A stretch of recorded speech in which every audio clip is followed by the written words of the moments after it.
to answer your question here. So to find one's own expression, begin by break down each letter in the word. Yes, you're translating yourself. And so that's why we're going to be moving into these translations. I mean, I need to teach you guys the letters. Zarin, I'll get to you in just a moment. I need to teach you the letters. We're going to continue doing this. And then once we move here through all of that, then I will take this group into like a group tutoring session. But I'm already going to be working with group tutoring starting Saturday for those who already have the letters and want to start getting in there. So we're going to be working through that right now. You can start messing around with some of the words. Like I had suggested, start looking for the aleph in words, look where the aleph is being, and I'm going to ask you guys some questions about what you found on that here in just a moment. But you really, the fullness of the expression of who you are and of self-discovery will not fully happen until you start activating yourself in it. I know much of what Ken and I have shared is shifting heart and mind posture, because I hear it from you guys. Sharing desire. Yeah, I hear it all the time from you, and sharing wonderful, beautiful sentiments of what our teachings have done and provided for you. And I'm grateful for that. It's an honor. It is a huge honor, and thank you so much for those words. But really, we need to get you into it and doing it so that you can actually get the fullness of it. To be realized. Yes. And I'll tell you, it's clunky at the beginning, and then it becomes a lot of fun. You guys have champagne moments all the time. I mean, Regina has sat with me through a lot. Oh, well, there's nothing, and there's nothing more. I mean, I see both of us, I've seen when you find something on your own for the first time, wow, mark it on the calendar. But when you start seeing it every day, as something happens, when you're digging into something, it starts to reveal something unique to you based on who you are. I'm telling you, there is nothing like it. It's like, oh, it's difficult to break free of it because it wants to speak and share with who you are as a potential. Yeah. And it's not distant. It's very intimate. And I go like, man, it's just like you feel it on you. And like, this is amazing. It's the first time I've ever comprehended a living word is encompassing me, and it's allowing me to engraft with its potential. It's so magical. It's so magical. It is. And that's why we need to get you there. So we can't keep talking too long. Okay. Zarin. Yeah, you have a really good explanation, but it reminds me, it brings it home to me because of what things have happened in conversation with a friend of mine recently. It brings me back to a memory as a child where, everything's new, right? And you hear a word and it's ingrained in you, but then something changes and you hear another definition and you're kind of confused, I remember this because I was made fun of. Like I didn't get what they were talking about. And it was like I was getting made fun of. And I was like a little kid, like 6, 7 years old. And that stuck with me for the longest time. And that's what we're talking about. Like there's innocence on the other side of this waiting to be met again. Yeah. You take down all the words, all the definitions, you go all the way back to childlike innocence with this. And anybody seeking out there, this is seeking them, because my friend, I've talked to him about this Hebrew stuff and he connects to it, but he's just like, it's not my wheelhouse. And he's dealing with a lot, but the spirit is meeting him right where he's at because he had a dream. And I showed him a poster on the wall of the Hebrew letters. And he says, no way, there. Those 3 were in my dream. And it's like, but he's not, it's not so much that he's being drawn in to study the language yet, but the spirit's wooing him for it. Yeah. And because I'm open to, and he's open and we're having conversations, I know where this is going to lead. I'm a sounding board for him at this point. And so when you hear these things from Ken and Carrie, right now they're a sounding board, but soon they will meet you face to face. Absolutely. That's my encouragement to each one of you. Zarin, you're awesome. Thank you. Zarin. I'm so glad that you shared that. Yeah. Totally glad that you shared that. Yeah. Because that's exactly what it is. It's being able to plant the seeds with individuals that are around us so that as soon as those seeds start getting planted, that's like literally giving permission for the language to start showing up within that person's life. And because the whole purpose is to draw us. It's literally like a spiritual gravity that is drawing us within in order to reveal the greatness of who we are.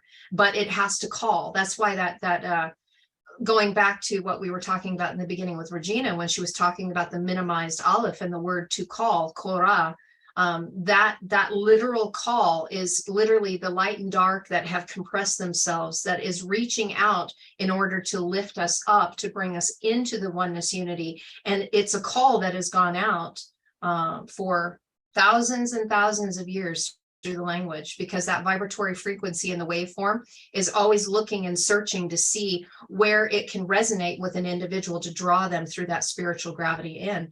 And I think from what I've personally experienced, you have to kind of be at a certain level in a certain place for that to happen. And this is my experience here.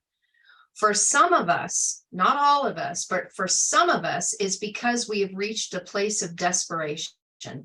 Meaning, I don't know how many of you have felt this, but when I was in a church, and I know that we talked about it many times, the comment that we would say over and over again is there has to be something more. Yeah. Yes. Okay, I'm seeing head nods all over the place. Yeah. There has to be something more. Oof, I feel that. Yeah. It takes me right back to that place when there was such a heart desperation. And I remember, and I know the story time here, but I think this is important for us to really connect to what we're doing here. I remember when Ken and I were in the church, and we were getting ready to leave and to go out and do our thing. And I remember Ken and I talking one day because the pastor, you remember this? Yeah. Circling around. Okay. Yeah. The main pastor had like gone through all of his stories over like a decade, and all of a sudden he started looping around and starting at the beginning all over again. And so sitting with teachings for a decade and then to have it loop all the way back around, that he couldn't go any further. So he had to come and bring it full circle all the way back around to the beginning and point where we had been walking in that for a decade. And I remember Ken was like, oh no, because there was nothing more. Well, there was nothing more at that point. In honesty, it took about a year to break, well, maybe 6 months to break out of that window. But I remember I was always, and I still am very sensitive with the spirit. And I would usually have my head down and just allow the spirit to speak to me when I sat where I sat. And our friends that knew us from the church, Carrie and I weren't married at that time, but they would say, just leave Ken alone. Leave him alone. He's very sensitive to the spirit, and he's usually picking up something, and he'll, there's an opportunity for a prophetic word. So they would kind of guard me and protect me, but really I was shutting everything out for the nonsense and the noise and cell phones and coffee and what are you doing? I'm not there for that. I was only in the church for a very small window, and it was very purpose for me and very intimate, but really what? Because you were sent in to rescue me. Yeah. But job done. Did a good job. I'm ready to go now. But in that season, I remember I was actually putting my head down, and I was actually using it as a mask at that time because I was actually heartbroken. I was so heartbroken because it was a repetitive cycle that was causing me to weep, because I'm going because I was so excited in what we were seeing. The spirit was moving so heavily, and now it was like contained in a bottle, and we were trying to market it, and I was devastated. Yeah, absolutely devastated, and I didn't know where to go from that. No.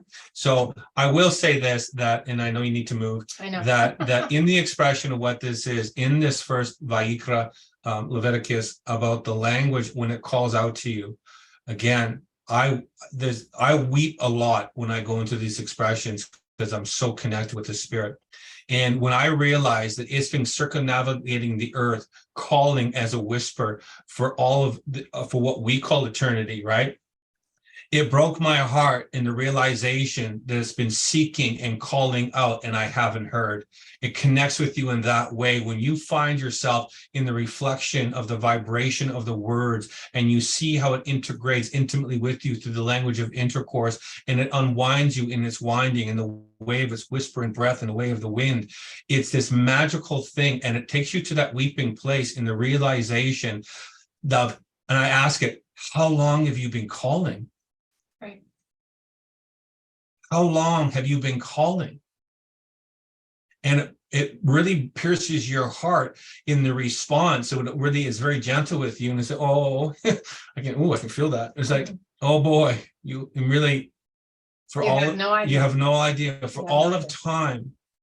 And we have been so insensitive and so ingrained with something other. I was devastated and broken. And it just, again, I just stop and I look at it. And this is the stuff that changed you. It's not that you're capturing it to speak the language. It's you're becoming the essence of what it is in the innocent expression of it. And so you feel it more than you can say it. It's an expression that's all in and through you. Yeah, it actually captures you in order to set you free. Right. And I always talk about it, that it's the love letters of our heart. Like every time I go in, I feel like it's a love letter personally written to me. And so it's that intimate moment of digging deep as it's surrounding me. It's like the biggest hug that you could ever have. And it presses itself upon you. And then the next thing you know, you turn yourself inside out, and that which the glory was being pressed upon you then is revealed on the outside from the inside out. There's nothing like it. So with that, and I this is my last parenthesis, that I want to set you up to succeed. Yes. What we're just sharing, we just stirred the atmosphere, and I can feel it. I can feel the atmosphere shifting because we're sensitive to the vibration of innocence and purity. So if we, my heart is that we don't look at the board and we don't look at the letters as something contrast, or as just there's a word there and we're just seeing it and we're looking at it and we're distant from it. Please allow it to pierce you in the way that you're feeling the expression and have a longing for something that's lost and you're finding something new. All of time now is trying to show you what you've missed, but it's still gentle in its expression. Say, it's okay. It's now time for you.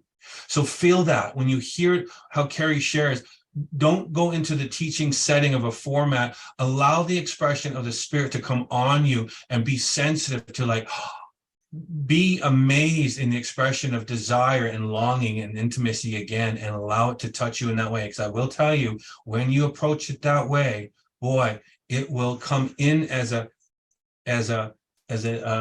locking or an opening and a closing, a zipper that would be undone and done in your DNA.